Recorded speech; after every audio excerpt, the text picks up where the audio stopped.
The Gospel according to Matthew, 1 minute overview.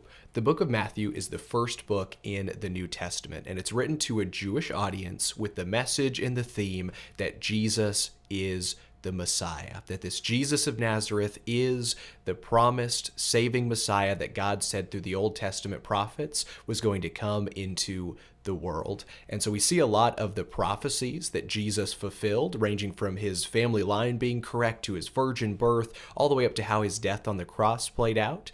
We also see Jesus as the new Moses. Moses was a law-giving prophet giving the old covenant, and we see Jesus giving his new covenant law throughout the book of Matthew. There's 5 main sections of Jesus' sermons and teachings that it's broken up into, and we see him not only giving the new law, but also speaking about his new kingdom.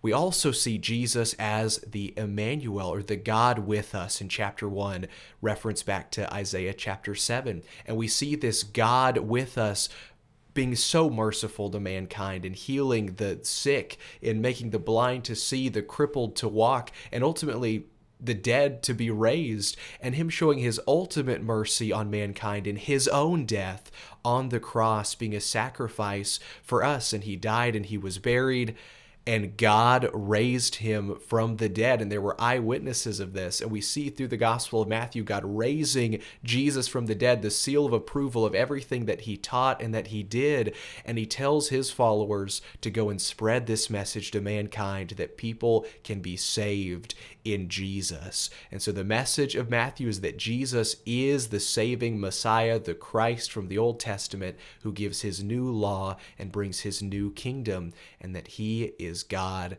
with us.